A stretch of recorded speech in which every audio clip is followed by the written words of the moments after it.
Okay, सो differentiation खत्म हो गया।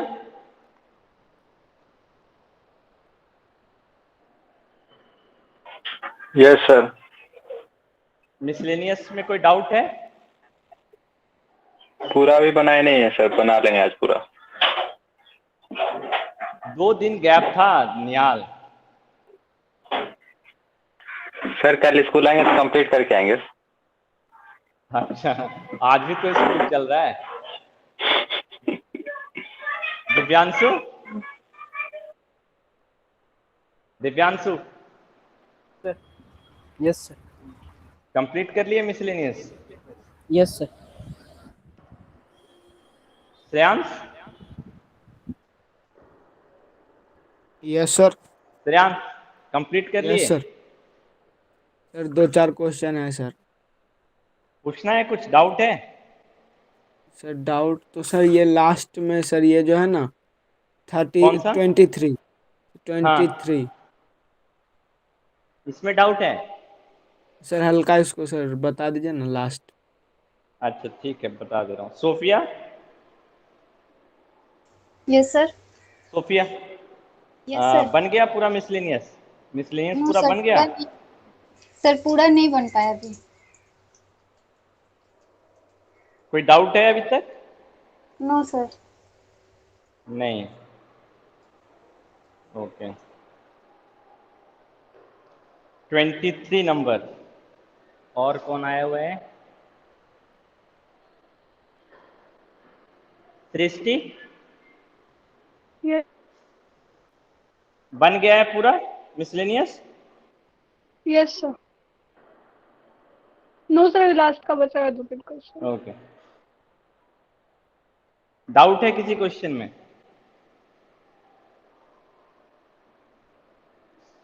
चलो ठीक है, नो मैं सर, 23 जो है ये मैं बता दे रहा हूं, ठीक है? 23 नंबर।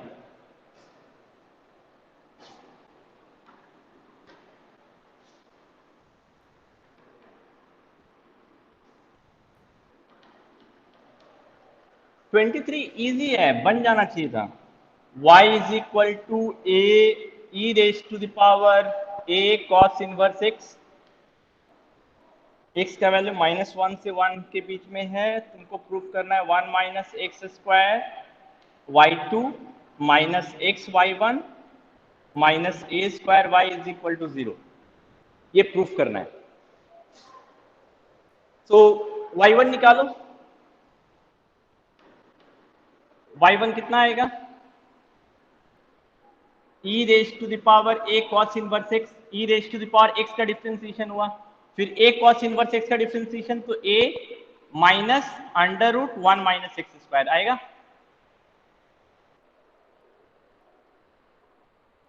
ठीक है ये।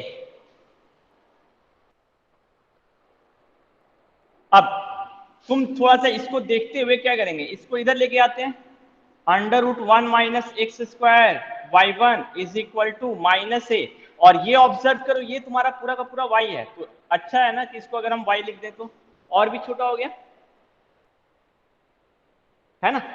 अब थोड़ा सा और इसको सिंप्लीफाई करो। ये अंडर रूट जो है प्रॉब्लम क्रिएट कर रहा है, तो हम क्या करते हैं ना, दोनों साइड स्क्वायरिंग बोथ साइड कर देते हैं। तो स्क्वायरिंग बोथ साइड कर देंगे तो ये क्या हो जाएगा, 1 minus x square y1 square is equal to a square y square. इसका आप डिफरेंशिएशन करो, देखो बहुत आसान हो गया, प्रोडक्ट टू लगेगा। सो 1 माइनस एक्स स्क्वायर का differentiation minus 2x y1 square plus y1 square का डिफरेंशिएशन। मुझे बताओ y1 स्क्वायर का डिफरेंशिएशन क्या होगा, यानी कि d बाई डी एक्स। तो इसका डिफरेंशिएशन क्या होगा, कोई बताएगा?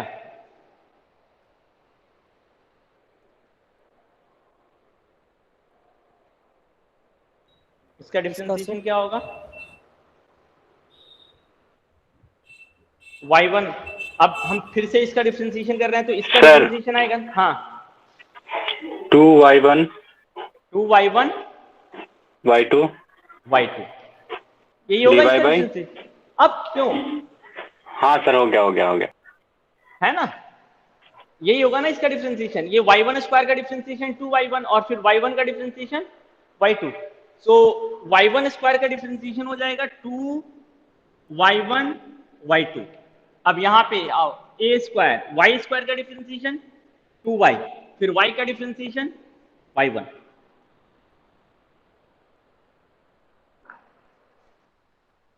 अब तुम सबको एक साइड करो क्योंकि इसमें भी सब एक साइड है, तो ये क्या हो जाएगा -2xy1 square plus 1 - x square 2y1 y2 minus a square 2y y1 equal to 0। तुम देखो इसमें क्या कॉमन है, y1 कॉमन है ना, सो y1 कॉमन ले लिया हम लोगों ने, तो क्या आया -2xy1, 2 भी कॉमन है, सो 2 भी कॉमन ले लो, तो क्या आया -xy1 plus 1 - x square y2 minus a square y is equal to 0। अब मुझे बताओ ये दो नंबर का प्रोडक्ट है, तो कौन 0 होगा कौन 0 नहीं होगा, या दोनों 0 होगा?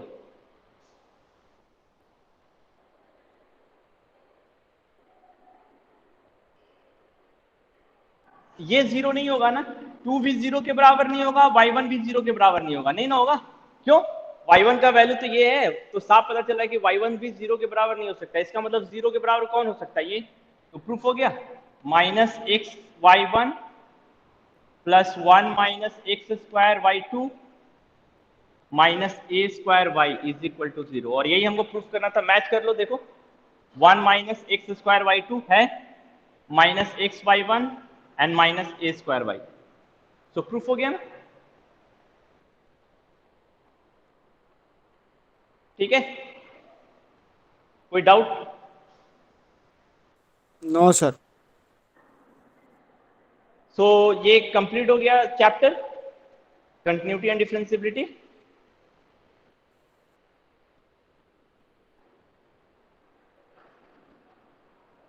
ठीक है, कुछ और पूछना है किसी को? क्वेश्चन नंबर 15 पर एक्सप्लेन करिए। Question number 15 miscellaneous. 15 यस, 15 नहीं बना, थोड़ा सा फंसा हुआ। कोई बनाया है 15 नंबर?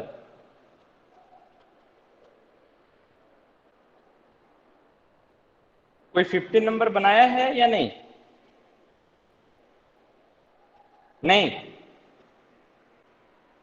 चलो ठीक है, मैं 15 नंबर ही बता दे रहा हूं।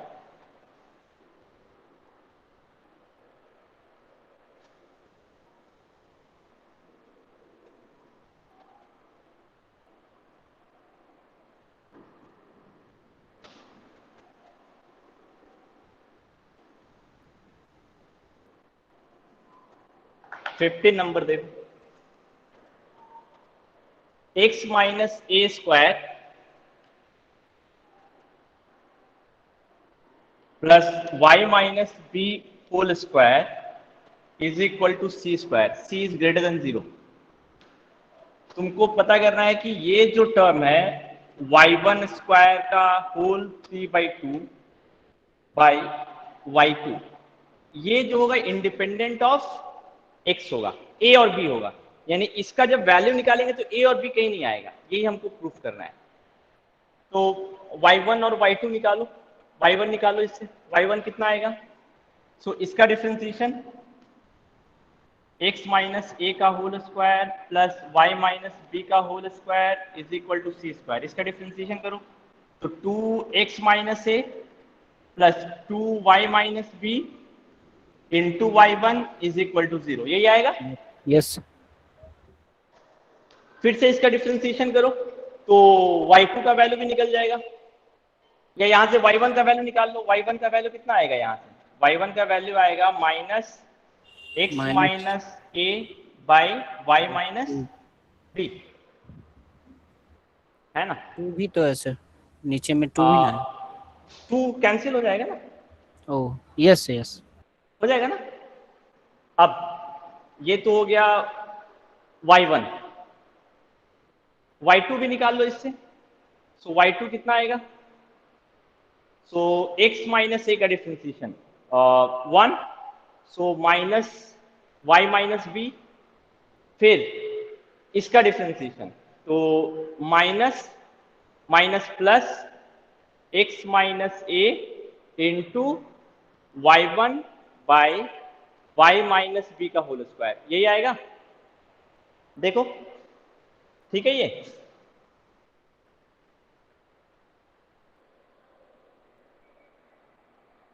y2 का डिफरेंशिएशन, इसका डिफरेंशिएशन किया फिर से, तो y2 का वैल्यू यही आएगा। अब y1 का वैल्यू उसमें पुट कर दो। सो y2 इज equal to minus y minus b, y2 का y1 का वैल्यू वहां पे पुट करो, तो ये हो जाएगा माइनस x माइनस ए का whole square by y minus b divided by y minus b. अब y2 का वैल्यू कितना आ गया चेक करो, इसको ऐड करो, तो माइनस y माइनस बी का whole square minus x minus a का whole square by y minus b का स्क्वायर ऑलरेडी है, ये मल्टीप्लाई हो जाएगा तो कितना एक्सपोनेंट हो जाएगा? 3। अब तुम थोड़ा सा गौर करो, वापस अपने क्वेश्चन में जाओ। अगर यहां से मैं माइनस कॉमन ले लूं तो ये प्लस, ये क्या है जरा देखो, सी स्क्वायर। तो y2 के जगह पे हम लिख सकते हैं minus c square by y minus b whole cube. Yes sir. अब y1 और y2 का वैल्यू यहां पुट करो, y1 का वैल्यू यहां पुट करो और y2 का वैल्यू पुट करो, देखो आंसर आ जाएगा। y1 का वैल्यू पुट करो तो 1 प्लस माइनस स्क्वायर है यहाँ पे, तो इसका स्क्वायर करोगे तो इसका स्क्वायर और इसका स्क्वायर, x माइनस ए का whole square by y minus b का whole square whole raise to the power 3/2 divided by y2 का value minus c square by y minus b का होल क्यूब। इसको simplify करो,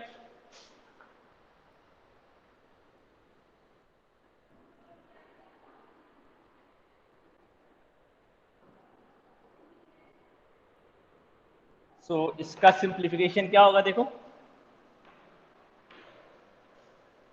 add हो जाएगा ऊपर में, तो y माइनस बी का whole square plus x minus a का whole square whole raise to the power 3/2 divided by y minus b का whole square divided by minus c square by y minus b का whole cube. Again देखो ऊपर में सी square आ गया,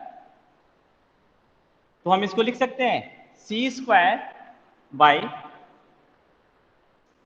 y minus b का whole square whole raise to the power 3/2 divided by minus c square by y minus b whole cube. Law of exponent use करो, ये इस पे भी मल्टीप्लाई होगा और ये इससे भी मल्टीप्लाई होगा, तो कितना हो जाएगा c square into 3/2 by y minus b whole square into 3/2 whole divided by minus c square by y minus b का होल क्यूब। अब सॉल्व करो, देखो आ जाएगा आंसर। Yes sir. और ये कैंसिल हो गया, ये कैंसिल हो गया, तो ये हो जाएगा c cube by y minus b का whole cube whole divided by, ये मेन डिवीजन है ना, तो डिवीजन मल्टीप्लीकेशन में कन्वर्ट होगा, तो y minus b whole cube by minus c square, तो ये कैंसिल हो गया और ये कैंसिल हो गया, तो सी बचा, तो minus c independent of a and b है ना। यस। ठीक है। यस। सो नॉर्मल सिंप्लीफिकेशन था इसमें, बहुत अधिक कैलकुलेशन नहीं था, सिंपल सिंप्लीफाई करना था तुमको हर चीज। और किसी क्वेश्चन में doubt?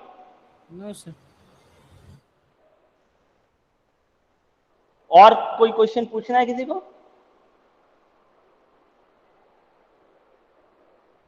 Shubham, yes sir. Shubham बन गया है मिसलेनियस? Yes sir. ओके, तो फिर नेक्स्ट चैप्टर स्टार्ट करें? आपकी इच्छा। Okay, so next chapter start करते हैं, एप्लीकेशन ऑफ डेरिवेटिव। ठीक है, क्योंकि नहीं कुछ पूछना है तो ऑब्वियस बात है, तब मैं आगे देखूंगा।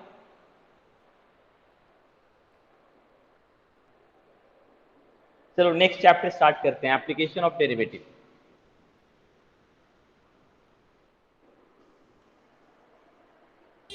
सर हाँ बोलो। 6.1 तो पढ़ना ना है, तो उसको भी बनाना है। नहीं, 6.1 नहीं पढ़ेंगे हम लोग। ओके, ठीक है, यस।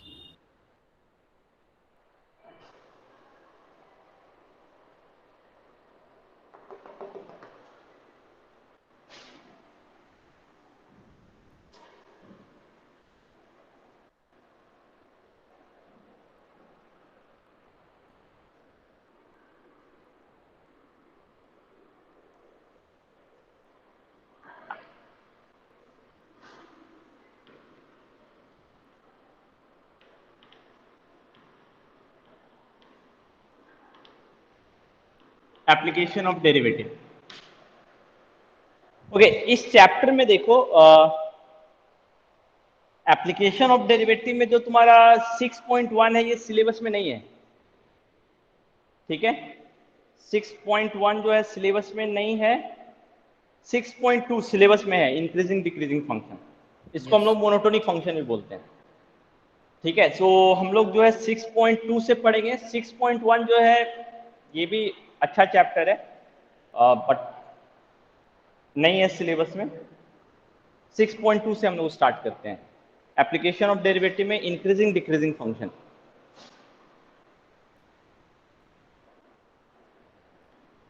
इंक्रीजिंग डिक्रीजिंग फंक्शन, जिसको हम लोग मोनोटोनिक फंक्शन भी बोलते हैं।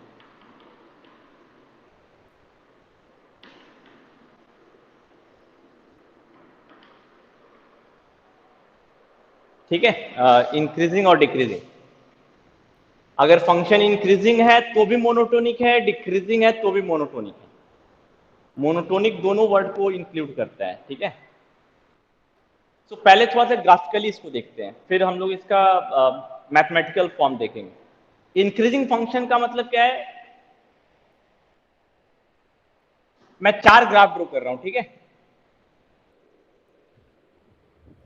ये पहला ग्राफ है,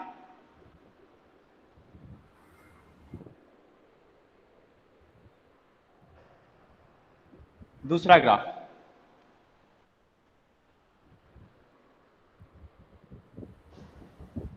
तीसरा,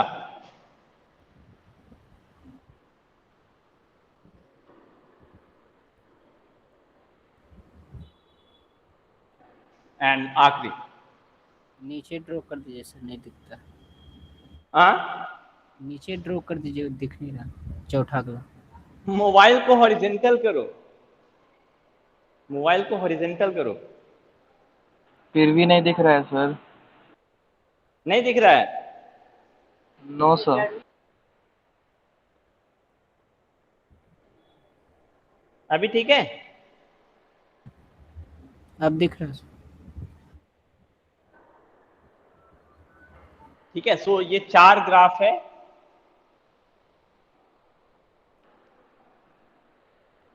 ये जो ग्राफ है ये इंक्रीजिंग फंक्शन का ग्राफ है। 4 वर्ड हम लोग यूज कर रहे हैं, इंक्रीजिंग फंक्शन। ये जो Strictly ग्राफ है increasing। Strictly increasing function, strictly increasing function का ग्राफ है। ये जो ग्राफ है डिक्रीजिंग फंक्शन का ग्राफ है, और ये जो ग्राफ है स्ट्रिक्टली डिक्रीजिंग फंक्शन का ग्राफ है।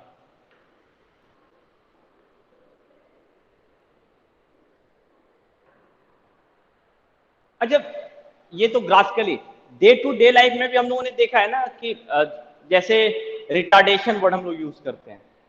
सो रिटार्डेशन वर्ड का मतलब क्या है? डिक्रीज कर रहा है। नेगेटिव एक्सेलरेशन क्या सर, डिक्रीज कर रहा है? उसका नेगेटिव एक्सेलरेशन समय के साथ धीरे नेगेटिव धीरे। एक्सेलरेशन के, अच्छा, एक्सेलरेशन और रिटार्डेशन दोनों जो है दो टर्म से रिलेटेड है। किस किस टर्म से रिलेटेड है? Change in speed upon time. हाँ, टाइम और वेलोसिटी, इन दो टर्म से रिटार्डेशन या एक्सेलरेशन वर्ड हम डिसाइड करते हैं। तो यस सर। अगर हम एक्सेलरेशन वर्ड बोल रहे हैं तो वेलोसिटी और टाइम के बीच में क्या रिलेशन होगा? वेलोसिटी इंक्रीज करेगा टाइम के। वेलोसिटी पूरा सर कंप्लीट बोलो तो। डेल्टा डेल्टा नहीं, भी वो नहीं इंक्रीज चाहिए करेगा। डेल्टा, वो मुझे नहीं चाहिए। मैं बोल रहा हूं कि टाइम और वेलोसिटी के बीच में क्या रिलेशन होगा, वो मुझे बताओ। वो मैथमेटिकल फॉर्म मुझे नहीं चाहिए, एक सिंपल जो एक आम आदमी भी समझ सर सके डायरेक्टली वैसा मुझे प्रोपोर्शनल होगा। स्टेटमेंट दो। टाइम के इंक्रीज के साथ वेलोसिटी भी डायरेक्टली इंक्रीज प्रोपोर्शनल करेगा। भी थोड़ा सा अधिक मैथमेट, हाँ, सिंपल सा चीज हम बोलेंगे कि टाइम अगर इंक्रीज करेगा तो वेलोसिटी भी इंक्रीज करेगा।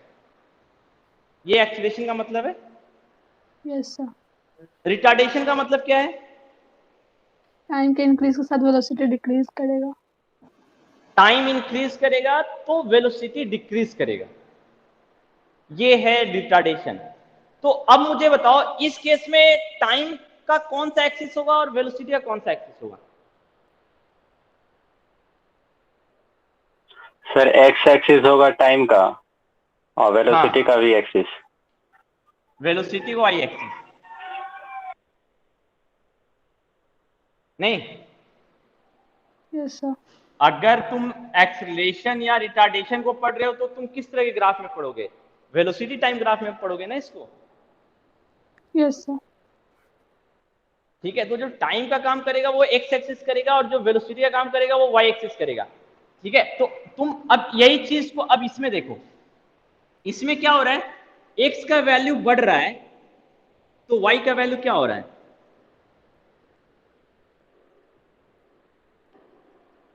बढ़ रहा है। Yes sir. लेकिन कुछ ऐसे भी जगह हैं जहां पे एक्स का वैल्यू बढ़ रहा है लेकिन वाई का वैल्यू क्या है? कांस्टेंट हो जाएगा। कांस्टेंट है। फिर एक्स का वैल्यू बढ़ रहा है तो वाई का वैल्यू बढ़ रहा है। इस वाले ग्राफ में क्या हो रहा है, एक्स का वैल्यू बढ़ रहा है तो वाई का वैल्यू बढ़ रहा है। कोई भी ऐसा प्लेस नहीं मिल रहा है जहां पे वाई कांस्टेंट हो रहा है। ऐसा कोई जगह मिल रहा है क्या? नहीं ना। No sir. तो यहां से तुम देखो इंक्रीजिंग और स्ट्रिक्टली इंक्रीजिंग फंक्शन का डेफिनेशन दे सकते हो। सो इंक्रीजिंग फंक्शन का डेफिनेशन क्या होगा? x1 अगर x2 से छोटा है, ये x1 है और मान लो ये मेरा x2 है। ठीक है, x1 अगर x2 से छोटा है तो f ऑफ x1 और f ऑफ x2 के बीच में क्या रिलेशन होगा?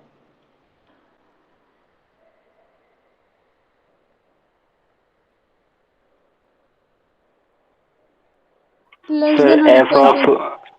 Sir less less than than और और equal equal to. To. Less than, पहले तो इसको अगर देखेंगे तो लेस देन आएगा।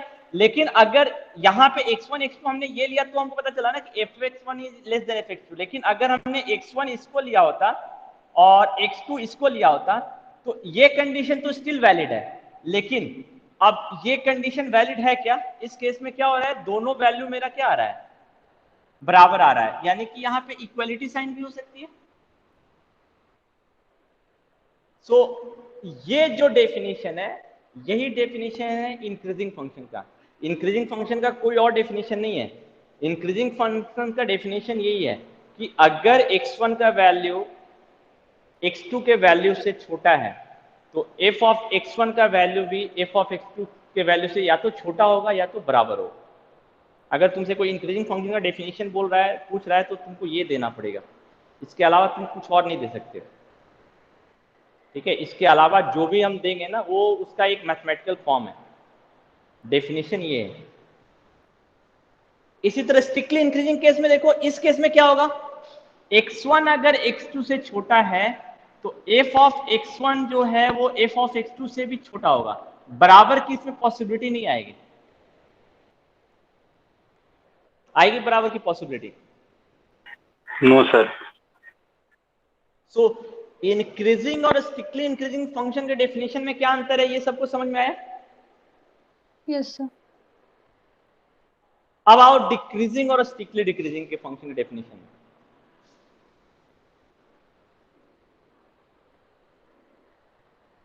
यहां पे x का वैल्यू बढ़ रहा है लेकिन y का वैल्यू घट रहा है, लेकिन कुछ ऐसे भी जगह हैं जहां पे y का वैल्यू कांस्टेंट रह रहा है।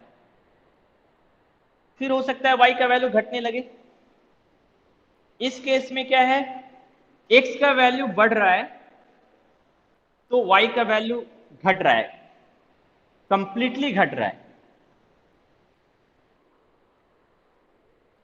सो डेफिनेशन क्या आएगा, x1 x2 से छोटा है तो f ऑफ x1 इस केस में f ऑफ x2 से क्या हो जाएगा, बड़ा हो जाएगा, होगा बड़ा। Just check it. ये मान लो मेरा x1 है, ये वाला पॉइंट, और ये वाला पॉइंट मेरा मान लो x2 है, तो x1 छोटा है x2 से, लेकिन f ऑफ x1 ये है और f ऑफ x2 क्या है, ये है, ये f ऑफ x2 है, ये f ऑफ x1 है। तो तुम खुद ऑब्जर्व करो कि f ऑफ x1 बड़ा है और f ऑफ x2 छोटा है ना। लेकिन कुछ ऐसे भी जगह है जहां पे दोनों बराबर भी रह रहा है। अगर x1 हम यहां ले लें, x1 हम यहां ले लें और x2 हम यहां ले लें, तो इस केस में मेरा ये दोनों टर्म क्या आ रहा है, बराबर हो जा रहा है ना। इसका मतलब f ऑफ x1 जो है वो f ऑफ x2 से बड़ा भी हो सकता है, बराबर भी हो सकता है। ये डिक्रीजिंग फंक्शन का डेफिनेशन हो गया। स्ट्रिक्टली डिक्रीजिंग का डेफिनेशन क्या होगा, x1 अगर x2 से छोटा है, f ऑफ x1 जो है f ऑफ x2 से बड़ा होगा, छोटा नहीं होगा कभी। ये चारों डेफिनेशन समझ में आया, increasing function, strictly increasing function, decreasing function, strictly decreasing function. Yes, sir. तुम अपने इसको डे टू डे लाइफ में भी देखो, तुम ये टर्म जो है यूज करते हो, पैसा मेरा इंक्रीज कर रहा है, पैसा मेरा डिक्रीज कर रहा है, मेरे पास जो वेल्थ है या किसी भी पर्सन का वेल्थ इंक्रीज कर रहा है या किसी पर्सन का वेल्थ डिक्रीज कर रहा है, तो समय के साथ हो रहा है। तो तुमको ये देखना पड़ेगा कि वहां पे दो टर्म क्या है, एक तो वेल्थ यानी कि मनी किसके रिस्पेक्ट में चेंज कर रहा है, टाइम के रिस्पेक्ट में, है ना। तो हम क्या बोलेंगे कि टाइम बढ़ रहा है तो मनी बढ़ेगा, तो इसका मतलब वेल्थ इंक्रीज कर रहा है। टाइम इंक्रीज कर रहा है और वेल्थ घटेगा, पैसा घटेगा, तो इसका मतलब वेल्थ मेरा क्या होगा, घटेगा। तो इसका मतलब जो दो टर्म है ना, वो दोनों टर्म एक साथ घट नहीं सकता है, एक साथ बढ़ नहीं सकता है, या तो दोनों बढ़ेगा या एक बढ़ेगा और एक घटेगा, या तो दोनों बढ़ेगा, है ना। समझ में आया, क्योंकि रियल लाइफ में टाइम तो नहीं घट सकता है ना, टाइम जो है वो हमेशा बढ़ेगा ही।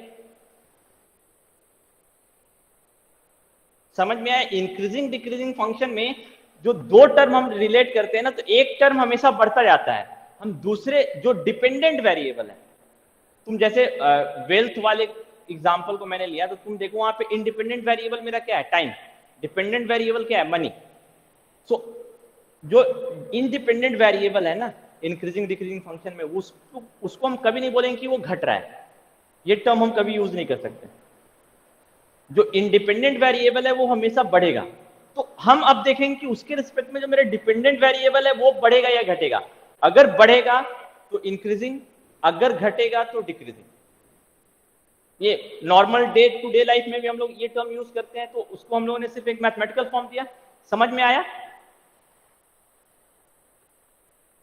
Yes, sir. ओके, बट अब तुम ये देखो कि हम कैलकुलस पढ़ रहे हैं, हम लोग कैलकुलस में ये सारी चीजें पढ़ रहे हैं, और कैलकुलस में हम क्या पढ़ रहे हैं, मेनली जो डिफरेंशिएबिलिटी है उसमें हम क्या पढ़ रहे हैं, रेट ऑफ चेंज। हाँ, रेट ऑफ चेंज पढ़ रहे हैं। और ज्योमेट्रिकली रेट ऑफ चेंज क्या रिप्रेजेंट करता है, स्लोप।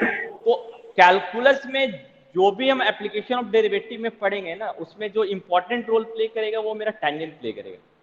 हम हर चीज जो है टेंजेंट के रिस्पेक्ट में देखेंगे कि टेंजेंट का बिहेवियर कैसा है वहां पे। तो इंक्रीजिंग तो मैक्सिमा मिनिमा भी पढ़ोगे इसके बाद, वहां पे भी हम टेंजेंट का बिहेवियर देखेंगे। इंक्रीजिंग डिक्रीजिंग पढ़ रहे हैं, यहां भी हम टेंजेंट का बिहेवियर देखेंगे कि टेंजेंट का बिहेवियर क्या है। अब टेंजेंट का बिहेवियर का मतलब क्या है, स्लोप, टेंजेंट का स्लोप कैसा है, वो कैसे चेंज हो रहा है, हम ये चीज ऑब्जर्व करेंगे और इससे हम कंक्लूड करेंगे कि आखिर इंक्रीजिंग डिक्रीजिंग फंक्शन जो है वो मेरा कैसे स्लोप ऑफ टेंजेंट से रिलेटेड है। समझ में आया क्या हम लोग कैसे हम लोग को रिलेट करेंगे इसको, इंक्रीजिंग डिक्रीजिंग फंक्शन को कैसे कंक्लूड करेंगे कि आखिर इसका मैथमेटिकल फॉर्म क्या होगा। तुम देखो ये जो डेफिनेशन है इसको तुम मैथ्स का सॉल्यूशन करने में यूज नहीं कर सकते, ये डेफिनेशन है, ये अप्लाई नहीं हो सकता है सॉल्व करने के लिए। हो सकता है क्या, तुम कितने पॉइंट को देखोगे, ऐसा कितने x1 और कितने x2 को लोगे तो तुम ये डिटरमाइन करोगे, तब हमें बहुत सारा x1 x2 लेना पड़ेगा। प्रैक्टिकली ये पॉसिबल है, प्रैक्टिकली x1 x2 बहुत सारा लेना पॉसिबल नहीं है ना, या है? नहीं सर। नहीं, इसीलिए हमको ये डेफिनेशन तो हमको बताता है कि इंक्रीजिंग डिक्रीजिंग फंक्शन, इससे हम बोल सकते हैं कि अगर इंक्रीजिंग फंक्शन है तो ऐसा होगा, स्ट्रिक्टली इंक्रीजिंग है तो ऐसा होगा। बट अगर हम जब एक प्रॉब्लम को सॉल्व करने पे जाएं और इस डेफिनेशन का यूज करें तब हमें प्रॉब्लम होने लगेगी। तो ऑब्वियस सी बात है, ये डेफिनेशन का यूज करके हमको कुछ ऐसा मैथमेटिकल फॉर्म यूज करना होगा जो हम यूज कर सकें किसी भी प्रॉब्लम को सॉल्व करने में। तो एक टेंजेंट का बिहेवियर, उसके सॉरी एक कर्व का बिहेवियर उसके हम टेंजेंट से पढ़ सकते हैं, उसका टेंजेंट का स्लोप कैसे चेंज कर रहा है उसके बेसिस पे हम देख सकते हैं कि उस कर्व का क्या बिहेवियर है। तो यही चीज हम लोग कंक्लूड करेंगे यहाँ पे। तो पहले इस पे आते हैं, एक एक करके सबके ग्राफ को हम लोग देखेंगे, ठीक है। फिर से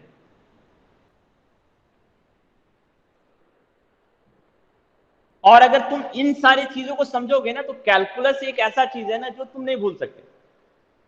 तुमने अगर ज्योमेट्रिकली हर चीज को डिराइव कर लिया तो तुम इसको 5 साल बाद पढ़ो, 10 साल बाद पढ़ो, ये नहीं भूलने वाली चीज है, क्योंकि हर बार तुम्हारे दिमाग में वो टेंजेंट ही आएगा। और जब तुम टेंजेंट के बिहेवियर को वापस चेक करने लगोगे स्लोप को ना, तो तुमको सारे मैथमेटिकल फॉर्म ऑटोमेटिक याद आ जाएंगे। सिर्फ तुमको ये ध्यान रखना है कि टेंजेंट क्या होता है और कैलकुलस में हम टेंजेंट को किससे पढ़ते हैं, सिर्फ तुमको ये चीज ध्यान रखना है।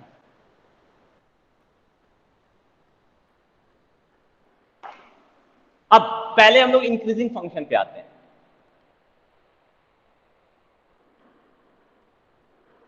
सो अभी हम लोगों ने देखा इंक्रीजिंग फंक्शन का जो स्लोप है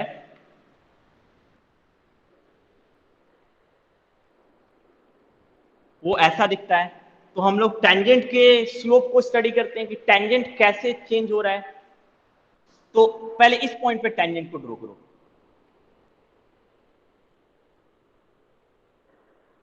ठीक है। सर ये डिक्रीजिंग फंक्शन नहीं हो गया? ओके सॉरी, डिक्रीजिंग फंक्शन मैंने ले लिया, हाँ राइट, डिक्रीजिंग फंक्शन मैंने ले लिया। इंक्रीजिंग फंक्शन,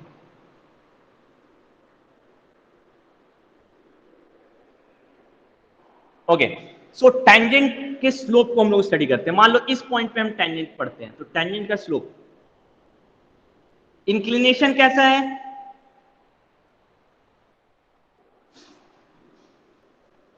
इंक्लिनेशन कैसा है इस पॉइंट पे,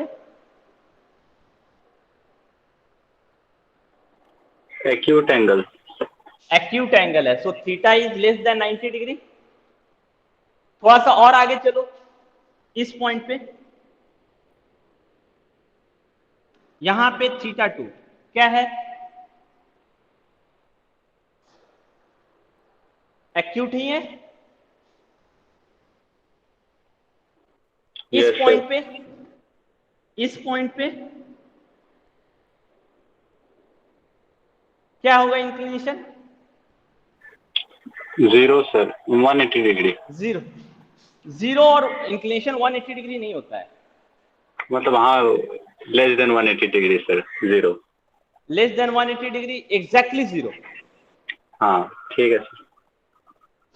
θ3 जो है वो जीरो, क्योंकि ये पैरेलल हो जाएगा एक्स एक्सिस के। थोड़ा सा और आगे बढ़ो, θ4 क्या हो जाएगा, लेस देन 90। तो तुम अब ये देखो कि टेंजेंट का स्लोप हम किससे डिनोट करते हैं, dy बाई dx से, और एक लाइन का स्लोप किससे डिनोट करते हैं, tan थीटा से। अब इन सब के लिए तुम tan थीटा निकालो, tan theta 1, tan theta 2, tan theta 3, tan theta 4, इन सब का वैल्यू तुम ऑब्जर्व करो, क्या होगा इन सब का वैल्यू, पॉजिटिव होगा, नेगेटिव होगा, जीरो होगा या नहीं होगा, क्या बोल सकते हो? Sir tan theta 1 tan theta 2 तो पॉजिटिव होगा, हाँ, और tan 90 सर नॉट डिफाइन होगा। Sorry sorry sorry sorry sir tan theta 1 2 और 4 जीरो मतलब पॉजिटिव होगा और वो जीरो हो जाएगा। हाँ, जीरो हो जाएगा। तो तुम क्या ऑब्जर्व करो, इन सब का वैल्यू या तो ग्रेटर देन या इक्वल टू जीरो होगा। Yes sir. तो तुम क्या ऑब्जर्व कर रहे हो कि dy बाई dx का वैल्यू मेरा क्या होगा, greater than greater than zero. तो कंक्लूड नहीं हो गया कि अगर फंक्शन मेरा इंक्रीजिंग है तो dy बाई dx हम निकालेंगे उस फंक्शन का, तो dy बाई dx का वैल्यू जो होगा या तो ग्रेटर देन जीरो होगा या तो लेस देन जीरो होगा। सो कंक्लूजन सिंपल हो गया ना।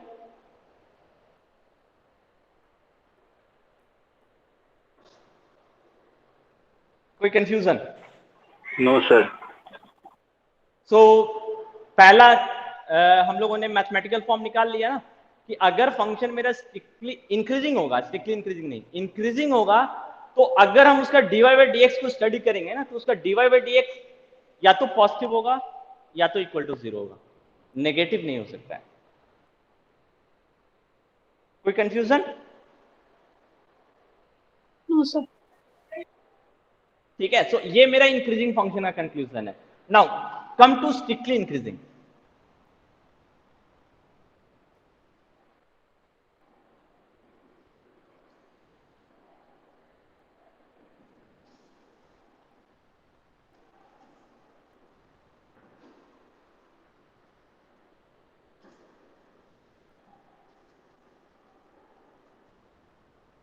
स्ट्रिक्टली इंक्रीजिंग फंक्शन है, ग्राफ को देखते हैं।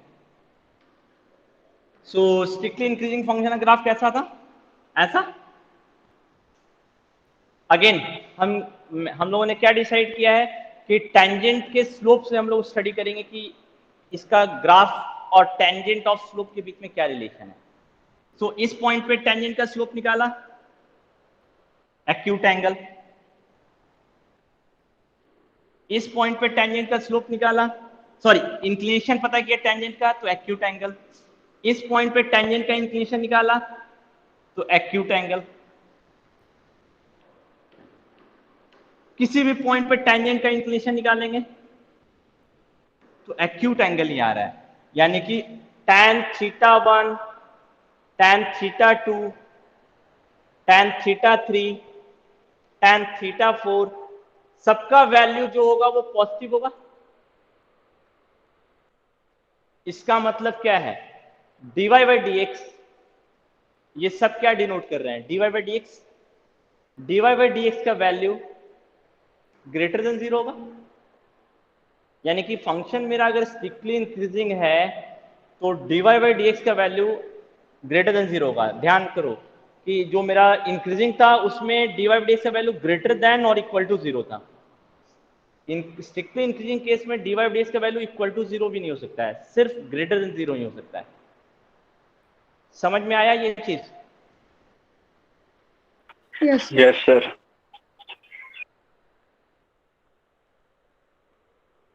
सबको समझ में आया?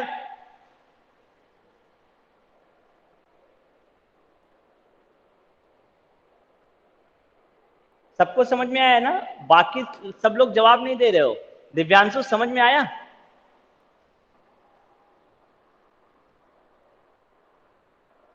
Divyanshu, Shreyansh, Sophia? Yes sir. Okay.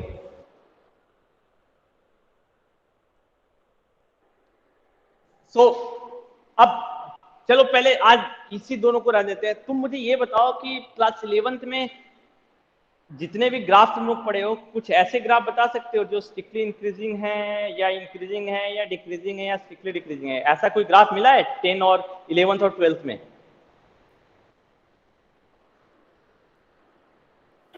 Sir x cube का ग्राफ। एक्स क्यूब का ग्राफ। एक्स क्यूब का ग्राफ क्या है? Increasing sir. इंक्रीजिंग है या स्ट्रिक्टली इंक्रीजिंग है? स्ट्रिक्टली इंक्रीजिंग बोल सकते हैं। 0 पे तो 0 आएगा ना। 0 पे 0 आएगा तो हाँ सर, स्ट्रिक्टली इंक्रीजिंग होगा। स्ट्रिक्टली इंक्रीजिंग है। कंफ्यूज है सर, पता नहीं क्या। अच्छा चलो हम लोग देख लेते हैं। ये मेरा ग्राफ है f x equal to x cube का। तो हम लोगों ने क्या डिसाइड किया था कि अगर टेंजेंट का स्लोप हम लोग देखेंगे तो अगर पॉजिटिव आ रहा है हमेशा टेंजेंट का स्लोप तो स्ट्रिक्टली इंक्रीजिंग, लेकिन अगर टेंजेंट का स्लोप कहीं 0 हो गया तो वो स्ट्रिक्टली इंक्रीजिंग नहीं है, इंक्रीजिंग बन जाएगा, है ना? यही हम लोगों ने डिसाइड किया था ना। Yes sir. Yes sir. Okay, so tangent का पहले मैथमेटिकली बाद में देखते हैं, पहले टेंजेंट का ड्रॉ करके ही देख लेते हैं कि कैसा आ रहा है। तुम ऑब्जर्व करो कि टेंजेंट इस पॉइंट पे ड्रॉ करें एक्यूट, इस पॉइंट पे ड्रॉ करें एक्यूट, इधर ड्रॉ करें एक्यूट, है ना? हर जगह एक्यूट आ रहा है। यहां पे टेंजेंट क्या होगा इस पॉइंट पे?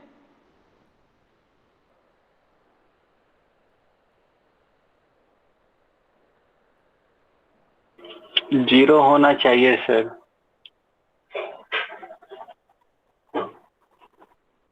तो इसका मतलब ये बता रहे हो मुझे कि ये बहुत इंटरेस्टिंग एग्जांपल तुमने लिया। इसका मतलब तुम मुझे ये बता रहे हो कि एक्स एक्सिस ही इस पॉइंट पे टेंजेंट है।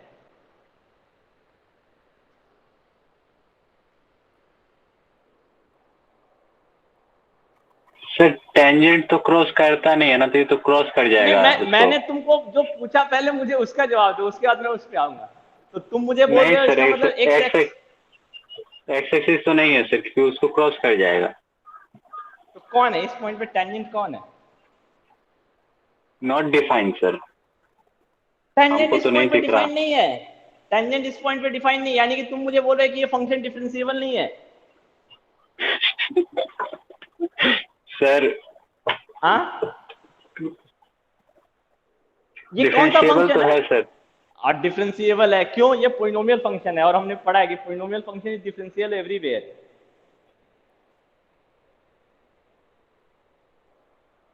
ओके, मैं यही बता रहा हूँ, ये बहुत ही, इसलिए मैंने बोला कि ये बहुत ही इंटरेस्टिंग कर्व जो है, ठीक है? इस पॉइंट पे जो टेंजेंट है वो मेरा एक्स एक्सिस है। अब यहाँ से कंफ्यूजन एराइज हो जाता है कि अभी तक जो तुम लोगों ने डेफिनेशन पढ़ा है उसमें तो टेंजेंट जो है कर्व को कभी क्रॉस नहीं करता है, लेकिन यहाँ पे टेंजेंट जो है वो मेरा क्रॉस कर रहा है ना? तो अब यस कुछ सर। ऐसे भी टेंजेंट हम लोग को मिलेंगे जहां पे टेंजेंट जो है कर्व को क्रॉस भी कर सकता है। ठीक है निहाल? हाँ सर, कब मिलेंगे सर ऐसे फंक्शन? आएगा जब हम लोग, मैंने तो एक सिंपल एग्जांपल तुमने लिया उसी में मिल गया, तो हमारे पास एक सिंपल एग्जांपल में ही मिल गया ना। Yes sir. अब फंक्शन तो बहुत है तो मिलेगा ही मिलेगा। ठीक है, सर देखेंगे हम लोग एक्सपोनेंशियल उसका। फंक्शन का ग्राफ इंक्रीजिंग होगा और डिक्रीजिंग भी होगा। इसका अगर इसका एक्सपोनेंशियल फंक्शन का सर, एक्सपोनेंशियल फंक्शन का ग्राफ, एक्सपोनेंशियल अगर फंक्शन का ग्राफ कौन सा? E raise to the power x, a raise to the power x sir. हाँ मतलब अच्छा उस पे मैं आ रहा हूँ यार, पहले इसको थोड़ा सा कंप्लीट कर ले। तो f x is equal to x cube जो है, इसका मतलब इंक्रीजिंग फंक्शन है या स्ट्रिक्टली इंक्रीजिंग फंक्शन है? पहले ये बता दो, अभी कंक्लूजन हम लोगों ने इस फंक्शन पे कंप्लीट नहीं किया।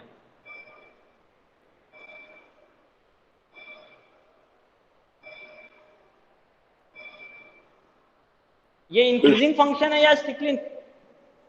सर एक पॉइंट के कारण भी वो इंक्रीजिंग हो सकता है क्या? ऐसे तो सारा पॉइंट में तो वो स्ट्रिक्टली इंक्रीजिंग है, बस एक पॉइंट पे वो दिक्कत हो रहा है। वो मुझे नहीं पता, हम लोगों ने जो डेफिनेशन पढ़ा वो डेफिनेशन के हिसाब से क्या आ रहा है वो मुझे बताओ। सर डेफिनेशन के हिसाब से तो इंक्रीजिंग आ रहा है। इंक्रीजिंग नहीं होगा तो डेफिनेशन जब फॉलो हो रहा है तो तुम क्यों क्वेश्चन मार्क उठा रहे हो? बस एक ही पॉइंट पे तो नहीं हो रहा है सर, एक्सेप्ट उससे वन उससे पॉइंट। उससे क्या फर्क पड़ता है? डेफिनेशन कहीं बोला है कि एक पॉइंट पे हो रहा है या 2 पॉइंट पे हो रहा है? डेफिनेशन में ऐसा कहीं ऑब्जेक्शन किया गया या बताया गया, ऐसा कोई पॉइंट आउट किया गया है क्या? नहीं सर। तो फिर ठीक है ठीक है, सर। तो ये फंक्शन मेरा इंक्रीजिंग फंक्शन है। तुम dy बाई डी एक्स ही निकाल दो ना इसका, एफ डैश एक्स क्या आएगा इसका, जरा मुझे ये बताओ। 3x² ना। अब तुम ये ऑब्जर्व करो कि x² हमेशा पॉजिटिव होता है, तो ये तो ग्रेटर देन 0 होगा ही होगा, लेकिन एक अब इसका डोमेन जो है पूरा का पूरा रियल नंबर है, तो x का वैल्यू जो है वो 0 भी हो सकता है, यानी कि ये 3x² या तो ग्रेटर देन 0 होगा या तो इक्वल टू 0 होगा। क्या तो कंक्लूड हो गया ना कि एफ डैश एक्स जो है वो ग्रेटर देन इक्वल टू 0 है। ये मैथमेटिकल फॉर्म हो गया। अगर तुमसे कोई मैथमेटिकली कैसे प्रूव करोगे तो ये मैथमेटिकल सॉल्यूशन हो गया। नहीं, हाँ सर। तो एक्स क्यूब जो है वो मेरा स्ट्रिक्टली इंक्रीजिंग नहीं है, सिर्फ इंक्रीजिंग फंक्शन है। ओके, एक्सपोनेंशियल फंक्शन के ग्राफ पे आते हैं। तो तुमने ऑलरेडी बहुत सारे ग्राफ पढ़ लिए हैं जो इंक्रीजिंग भी है डिक्रीजिंग भी है, स्ट्रिक्टली इंक्रीजिंग भी है स्ट्रिक्टली डिक्रीजिंग भी है। ठीक है, सो एक्सपोनेंशियल फंक्शन में पहले इस पे आओ जो सबसे सिंपल फंक्शन है। इसका ग्राफ मैंने बताया है, इसका ग्राफ कैसा है? ऐसा है ना। हाँ सर। तो ये कैसा फंक्शन है? Strictly increasing function sir. Strictly increasing function है। चेक कर लो टेंजेंट के स्लोप को स्टडी करके। ये थीटा एक्यूट, यहां भी थीटा एक्यूट, यहां भी थीटा एक्यूट, हर जगह थीटा एक्यूट। सो साफ पता चल रहा है कि dy बाई डी एक्स हमेशा ग्रेटर देन 0 ही आएगा। तो फंक्शन मेरा स्ट्रिक्टली इंक्रीजिंग होगा। मैथमेटिकली आओ, f dash x e raise to the power x ही आएगा, और ई मेरा 2 और 3 के बीच में होता है, तो बेस पॉजिटिव है, तो ये कभी नेगेटिव होगा क्या? No sir. तो प्रूफ हो गया ना, मैथमेटिकली भी प्रूफ हो गया कि एफ डैश एक्स जो होगा वो ग्रेटर देन 0 ही होगा। Yes sir.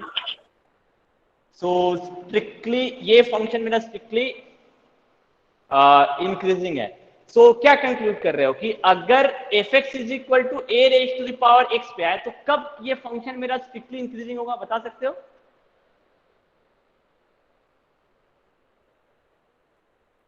सर उसका वैल्यू ग्रेटर देन 0 होना चाहिए। ग्रेटर देन स्ट्रिक्टली इंक्रीजिंग, बस 1 कैसे लिख दिया सर? ग्रेटर देन 1 होना चाहिए। Okay, just check it. F x is equal to अगर मैं ले लूं 1/2 whole raise to the power x, तुमको क्या लगता है? तुम अगर ग्रेटर देन 0 बोल रहे हो तो ये फंक्शन इंक्रीजिंग है?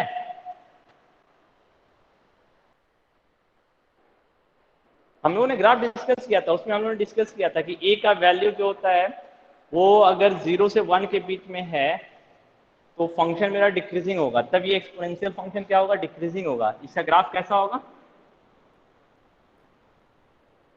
नहीं, देखो तो x का वैल्यू बढ़ेगा तो ये फंक्शन, x का वैल्यू बढ़ेगा तो ये बढ़ेगा या घटेगा? घटेगा सर। घटेगा ना, तो इसका ग्राफ ऐसा आएगा। तो ये अब ऑब्जर्व करो, decreasing function sir, strictly decreasing. Strictly decreasing function है। ठीक है, सबको समझ में आया? ओके, अब और भी कुछ फंक्शन पढ़े हो? ये तो 2-3 फंक्शन है, और भी फंक्शन पढ़े हो? पैराबोला सर, या फिर स्क्वायर फंक्शन। नहीं, पैराबोला में दोनों आ रहा है, इंक्रीज भी हो रहा है डिक्रीज भी हो रहा है।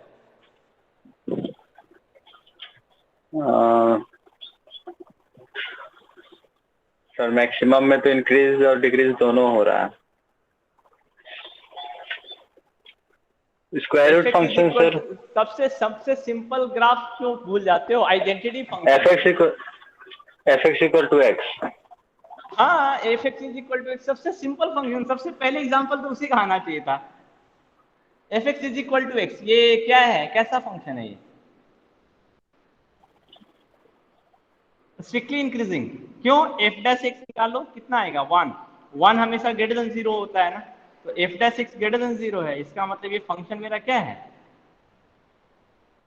स्ट्रिक्टली इंक्रीजिंग है। Strictly increasing, yes sir. अच्छा, ये इसको बताओ मुझे, ये भी पढ़े हो?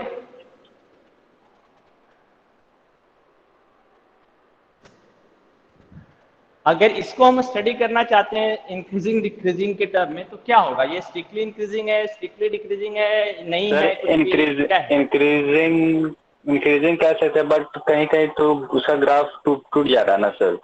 टूट जा रहा है उससे मतलब नहीं है, फंक्शन जरूरी नहीं कि हमेशा कंटिन्यूटी जो इंक्रीजिंग डिक्रीजिंग है वो जरूरी नहीं कि हमेशा डीवाई बाई डी एक्स से डिनोट हो। ऐसे भी हम बोल सकते हैं फंक्शन में इंक्रीज कर रहा है, डिक्रीज कर रहा है।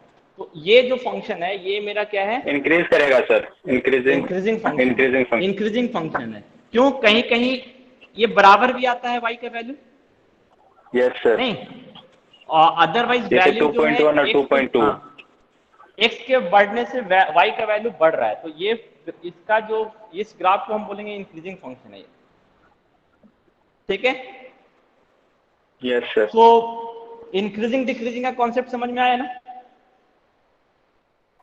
सर हाँ बोलो। सिग्नम फंक्शन का ग्राफ कैसा होगा? वो दोनों होगा ना सर, सिग्नम फंक्शन का, क्योंकि दोनों साइड ग्राफ मिल रहा था। तो तुम मुझे बताओ इसका ग्राफ कैसा होगा? पैरेलल टू एक्स एट -1 पे भी पैरेलल क्या होता होगा? है सर, 1 पे। इंक्रीजिंग होगा या डिक्रीजिंग होगा या नहीं होगा? सर दोनों होगा, मतलब इंक्रीजिंग भी है, डिक्रीजिंग भी है। नहीं, इंक्रीजिंग तो फंक्शन है। कैसे सर? कैसे? x का सर वैल्यू बढ़ेगा तो -1 y। तो सर -1 ही तो आ रहा है। चेक करो, ऐसा है ना ग्राफ? हाँ सर, ऐसा ही ग्राफ है। तो x का वैल्यू बढ़ रहा है तो यहाँ पे बराबर है। अच्छा हाँ सर, ठीक है। फिर x का वैल्यू बढ़ रहा है तो बढ़ गया, फिर इधर बराबर आ रहा है, तो फंक्शन मेरा इंक्रीजिंग है या डिक्रीजिंग है? इंक्रीजिंग है सर। इंक्रीजिंग है ना। ठीक है, कोई कंफ्यूजन सर। कहीं पर? No sir. ठीक है, तो क्लास खत्म करते हैं। अभी टाइम है कितना हुआ सर? पढ़ाइए ना अभी। नहीं, बहुत सारे बच्चे नहीं आए। अच्छा, इतना मजा आ रहा था सर। अच्छा चलो ठीक ठीक है सर। कल आओ, कल फिर कंटिन्यू करेंगे। ठीक है। ठीक है सर।